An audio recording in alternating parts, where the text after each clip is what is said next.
Existem vários fatores de risco por que a doença cardíaca é a principal causa de morte. Não era assim, não. Por exemplo, o infarto do miocárdio foi descrito pela primeira vez pelo Harris nos Estados Unidos. Então não existia essas doenças cardiovasculares. Isso faz parte do mundo moderno. Faz parte do sedentarismo, que a gente não anda mais, tudo a gente vai de carro. Faz parte da alimentação, que nós passamos a comer muita comida industrializada. Nossos alimentos todos estão no supermercado. Antigamente não existia supermercado, você comprava de quem produzia, diretamente do produtor para o consumidor. Tudo isso é importante. E é importante também o aspecto do estresse, que a gente tinha muito menos. E existem coisas que nos incomodam que nós nem enxergamos. Então, essa vida moderna agitada, com tudo isso, contribui por ter aumentado substancialmente os níveis expressóricos.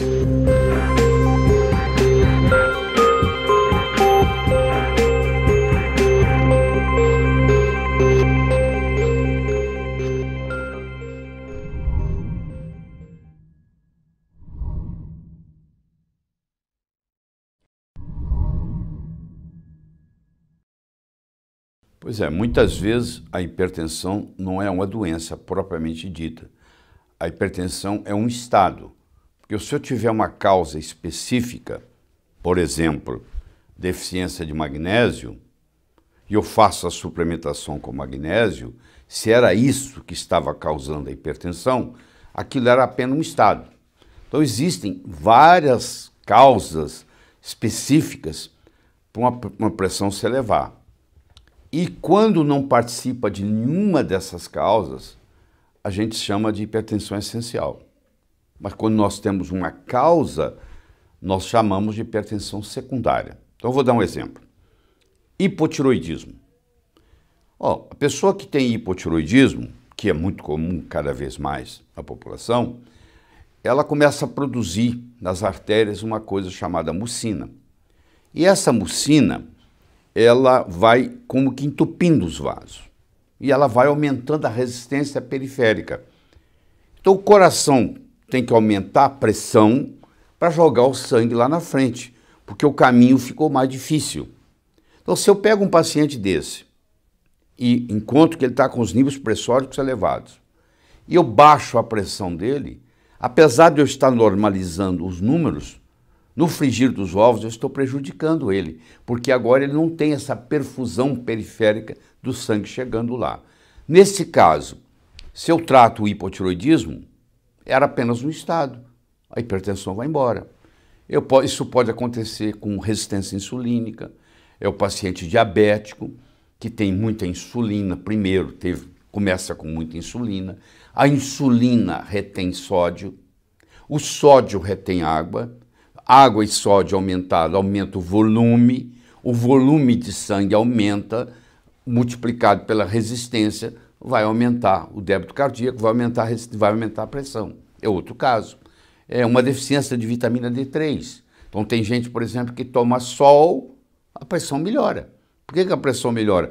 Porque um dos componentes que estava contribuindo para a pressão alta era a vitamina D3. É o ácido úrico elevado. É uma intoxicação, por exemplo, por chumbo, alguém que trabalha com pintura, tá? Alguém que trabalha exposto a metais pesados. É uma pessoa que tem uma infecção dentária, que está lá aparentemente assintomática, mas que está liberando toxinas o tempo todo. Isso também contribui. Então, esses tipos de hipertensão, que às vezes no consultório a gente não dá muita bola, elas constituem um certo percentual da população dos pacientes hipertensos. Esses têm uma hipertensão secundária que devem ser tratados. Se não for retirada a causa, esse paciente agora vai tomar remédio a vida inteira e a causa está lá para ser tratada. Porque a pressão, na hora que você coloca uma pressão num sistema, um dos riscos é esse sistema se romper. Então, por exemplo, se eu tenho muita pressão nos vasos do cérebro, esses vasos do cérebro se acomodam até um certo ponto e tem um limite, tudo tem um limite. E se passar desse limite, ele pode romper e pode ter uma hemorragia, pode vazar sangue no cérebro. E no momento que vaza sangue no cérebro, como o cérebro está dentro do crânio, que é uma cavidade fechada, a pressão intracranial aumenta mais ainda, e isso pode causar lesão até irreversível. Então, o paciente pode ter o que se chama um acidente vascular cerebral, que agora mudou de nome, chama acidente vascular encefálico, que é a mesma coisa, mas vamos conversar o termo mais conhecido, que é o AVC, que é o acidente vascular cerebral, e esse acidente vascular cerebral ele pode ser ou por isquemia, entupiu, ou por hemorragia, que é o chamado o acidente vascular cerebral isquêmico, que é o mais comum, e o acidente vascular cerebral hemorrágico. E a hipertensão a longo prazo contribui para os dois.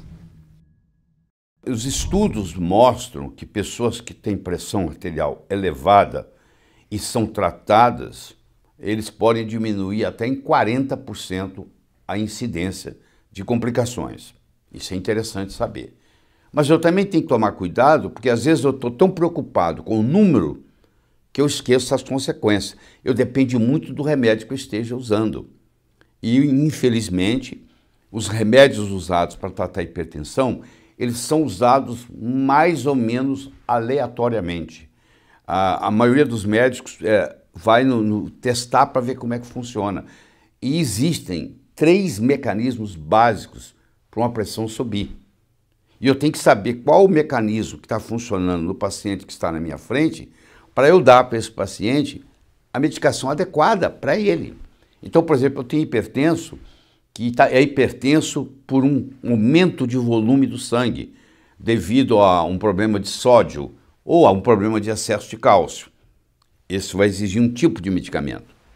Eu tenho o tipo de paciente, que aliás é o mais comum, que ativou o sistema renina-angiotensina-aldosterona. Eu vou ter que ter uma abordagem diferente nesse.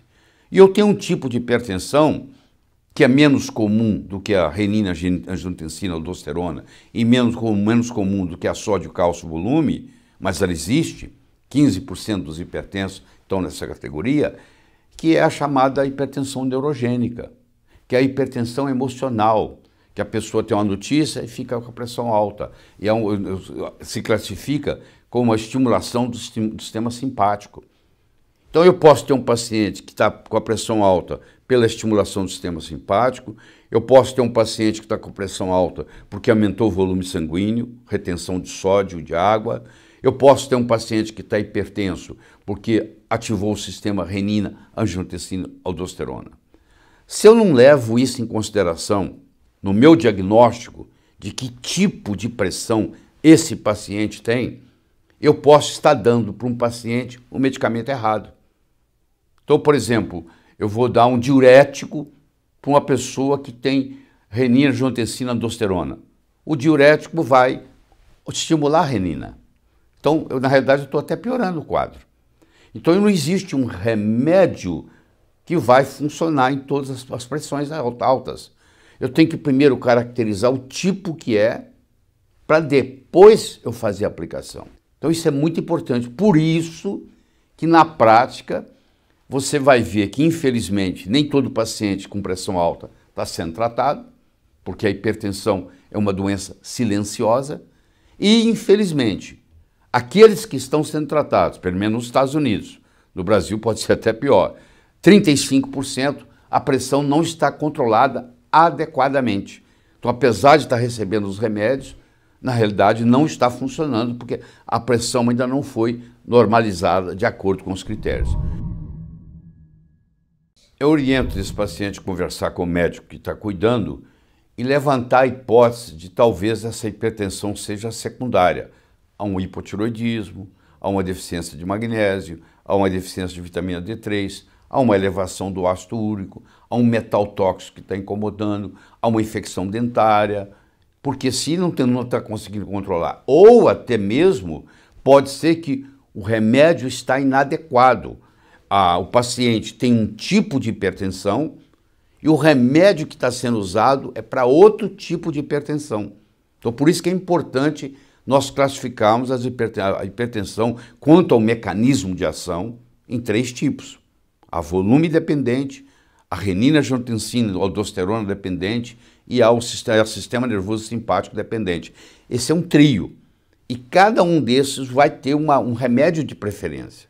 Então, o que eu estou querendo mostrar aqui, por isso que você tem que ir ao médico, porque muitas vezes você vai na farmácia e compra um remédio antihipertensivo e esse remédio não vai bater com o tipo de hipertensão que você tem. Você vai sofrer os efeitos colaterais dos remédios, que todos eles têm.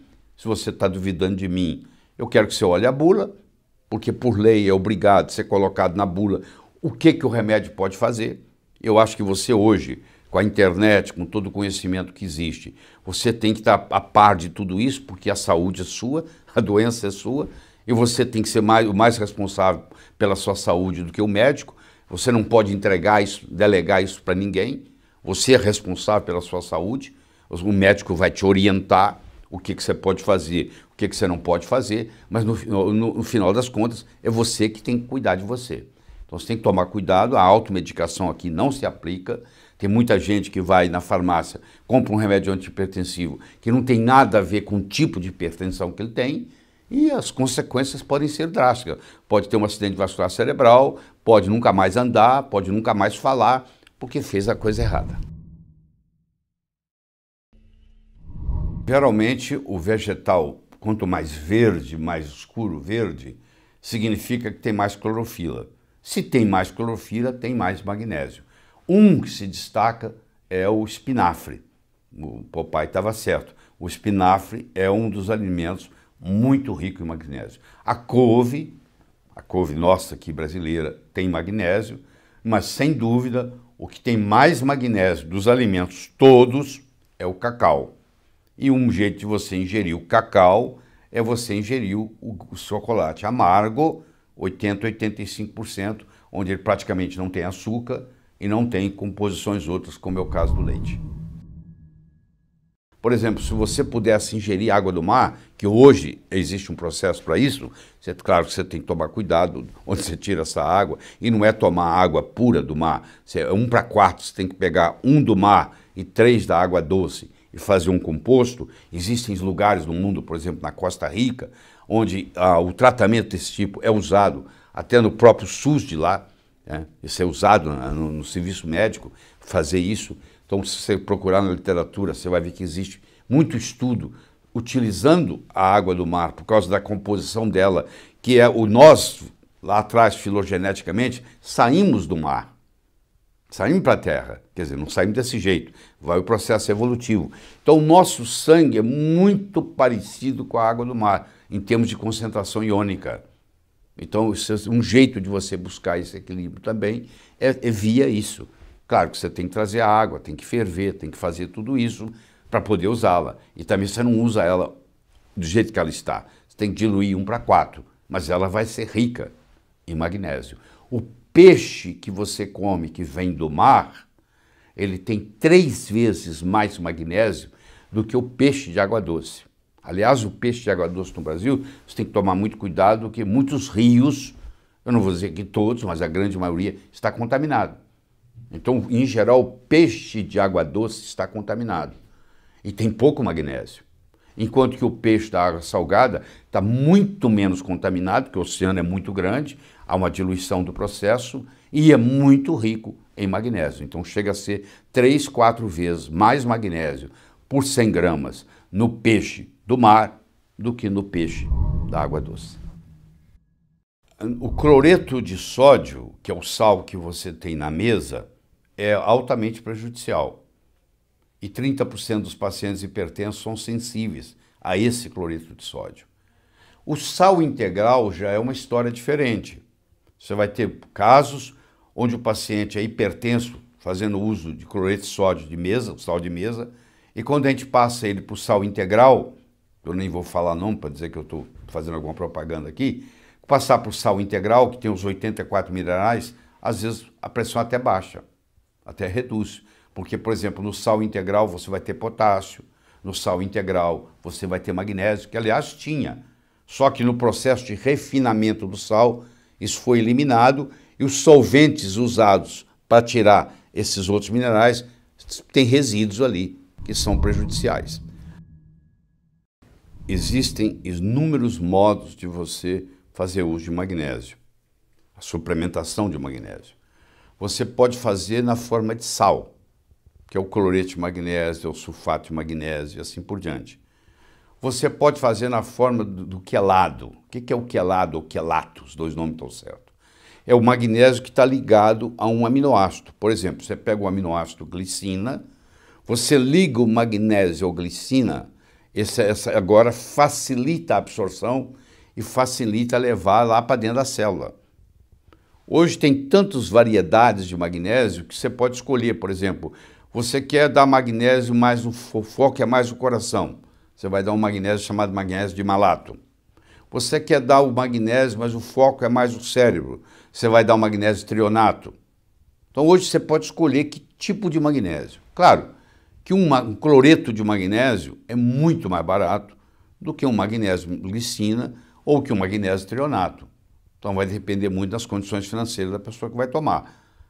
Mas eu digo para você, mesmo que você tome o mais barato, que você converse com o seu médico, e tome o cloreto de magnésio, vai ter benefícios. Eu conheço gente que toma cloreto de magnésio há 20, 30 anos.